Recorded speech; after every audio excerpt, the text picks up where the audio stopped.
Hey homies, it's November 22nd, 2010. Whew, what a long day. I'm tired.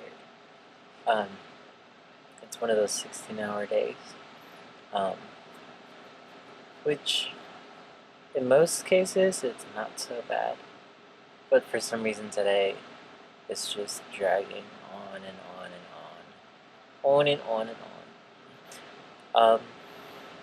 I've just been kind of sad uh, all day long, just like thinking about things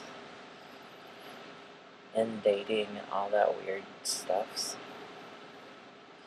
Kind of really what's been in my mind is just thinking about this past Saturday with Transgender Day of Remembrance. And just like thinking about all the people that have been killed or have committed suicide in the past year that are transgendered. Oh, it's like, then on top of that too, just reading about a new study that was done, and I'm not sure how accurate it is. I'm always kind of weary about trusting results about the LGBT community, especially about the T part, because it's like there's still a long way to go before people start to feel comfortable about coming out and talking about their experiences. But um, the statistics showed that 41% of transgendered people attempt to commit suicide or commit suicide. And I think about how I'm part of that 41%. You know, like, when you think about, quote unquote, it's a little politically incorrect to say the term at risk. But when you think about, like, the idea of, like, like, at risk for diabetes, X amount of percent of people, but there's usually, like, some sort of factor that, I don't know, that points to it, genetics, diet. But, like, to say that 41%, in my opinion, I think it's probably closer to 65, 75. But when you think about what the study says is, like, basically every two transgender people that you meet, one of them has at least attempted to commit suicide. So, I don't know. I was thinking about just how things have gone with my date that I'd gone to. Like, it didn't help that Harry Potter, and I'm sorry if I'm spoiling this, but I'm just gonna say, like, it was a really sad movie. I mean, if you read the book, then you know. But that part was really sad, and it was just long and sad. And then, I don't know, I guess it's like, I just don't feel the same level of reciprocation. I feel like if uh, I really can't make any expectations, or like, demand them rather, because I don't want to. I don't want it to sound like that. But my hopes were that um,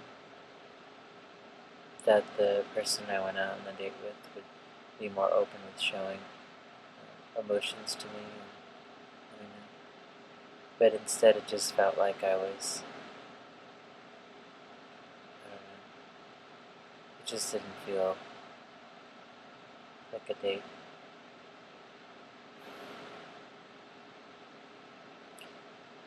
I don't know. I was trying to explain to somebody that, and explain to one of my friends that I spend a lot of energy just, as well as in my last video too, just having only so much energy to deal with people on a daily basis, and then deal with people in terms of being transgendered, and then deal with misogyny, and then to have the heart and open up to somebody. You know, I question if I'm ready for dating, but then at the same time I think that the most important factor is that I consider being a little bit more, having a situation that's closer to my more desired setting. So it's like, I don't know,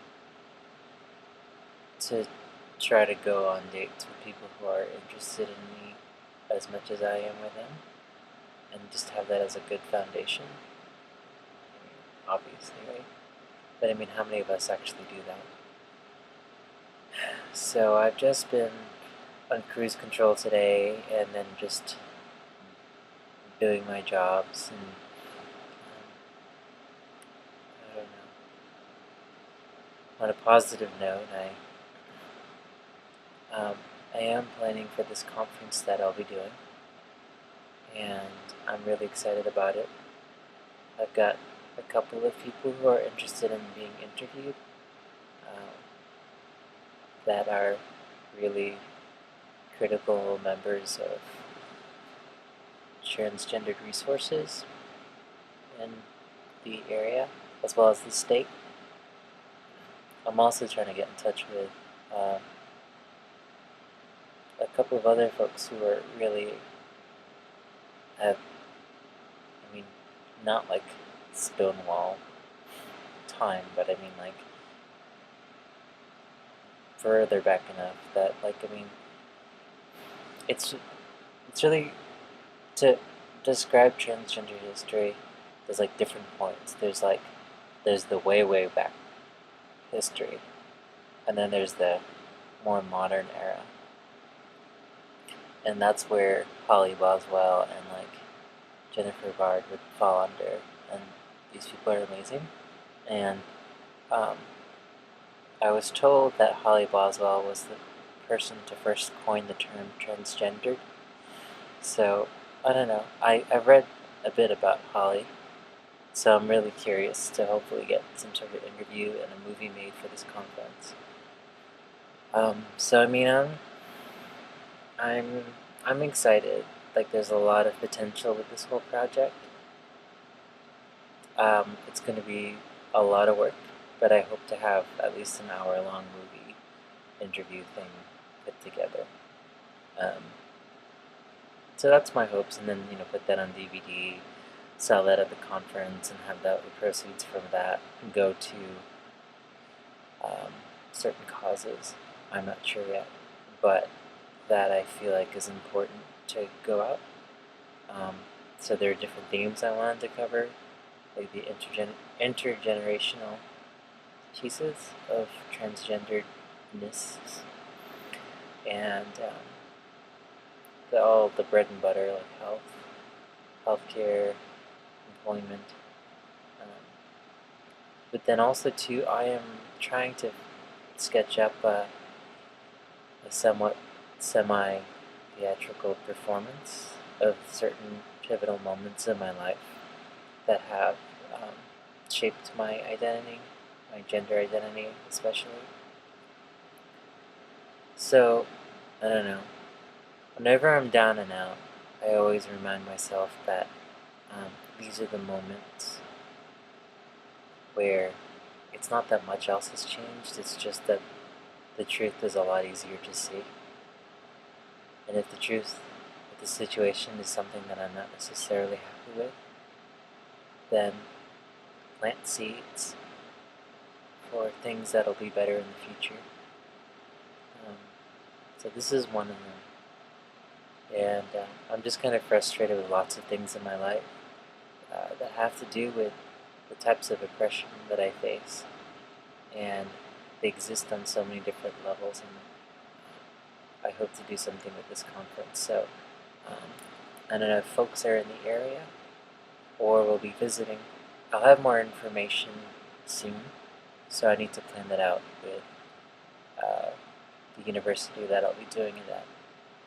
So, despite all this craziness, I'm keeping my head out. I am part of that 41%, but at the same time, I'm not going to let those numbers beat me. So, thanks for watching.